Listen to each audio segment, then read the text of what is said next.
Olá, Fernando Figuinha, do Cardio Papers. Nós vamos começar a cobertura do Congresso Europeu de Cardiologia, que começou hoje, dia 27/8, sexta-feira. O primeiro estudo que a gente vai discutir é o estudo Guide Heart Failure. Foi um estudo que avaliou o uso de um dispositivo para medir pressão de artéria pulmonar em pacientes com IC. A ideia seria, então, acompanhar de forma invasiva, de forma contínua, a pressão artéria pulmonar com esse dispositivo que transmite a distância.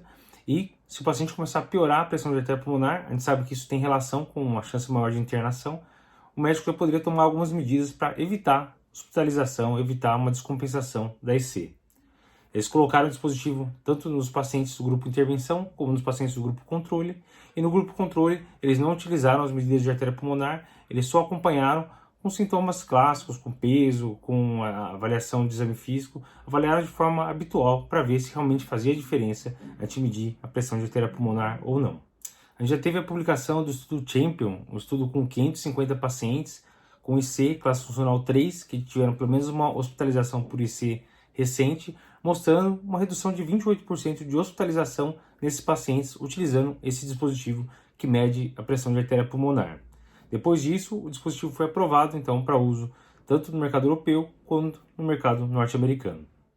Os critérios de inclusão do estudo Guide Heart Failure foram pacientes com IC com classe funcional 2, 3 ou 4, com uma hospitalização recente por IC ou peptídeos natriuréticos elevados. E eles foram acompanhados no segmento de 12 meses. O desfecho primário do estudo Guide Heart Failure foi um composto de morte por qualquer causa, hospitalização por IC ou visita urgente por uma IC descompensada. Houve uma redução de 12% do desfecho primário, mas com P não significativo. Eles avaliaram que 1/3 do período de seguimento desse estudo ocorreu durante a pandemia do Covid. E houve uma interação significativa com essa fase Covid com os resultados. Então, durante a fase Covid, a gente teve uma mudança nos resultados do estudo. Quando eles avaliaram só a fase pré-Covid, aí a gente teve uma redução de 19% do desfecho primário, com P de 0,049. Bateu na trave para a significância estatística. Quando a gente foi avaliar os resultados secundários, os desfechos secundários, a gente viu que esse benefício mostrado no desfecho primário foi às custas de uma redução de hospitalização. Avaliando então só na fase pré-Covid, os 2/3 do segmento antes de iniciar a pandemia do Covid, a gente viu uma redução de 28% na hospitalização, com P de 0,007. Ainda em relação aos desfechos secundários, a gente teve uma melhora no score de qualidade de vida no grupo que utilizou o dispositivo. E quando a gente avaliou o teste de caminhada de 6 minutos e o KCCQ, Kansas City Score, não houve diferença entre os dois grupos.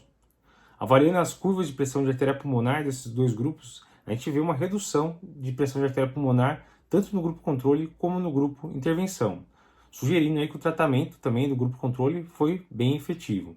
Mas a redução na pressão de artéria pulmonar foi mais intensa realmente no grupo que estava controlando de forma invasiva a pressão de artéria pulmonar. Avaliando a fase pré-Covid, a gente vê uma diferença ainda maior dessa curva de pressão de artéria pulmonar entre os dois grupos. A conclusão, então, desse estudo é que essa estratégia de colocar um dispositivo para monitorizar de forma contínua a pressão de artéria pulmonar, o CardioMEMS, que foi o dispositivo testado, pode ser benéfica, então, para pacientes em classe funcional 2 ou 3 que tenham um BNP elevado, independente da fração de ejeção.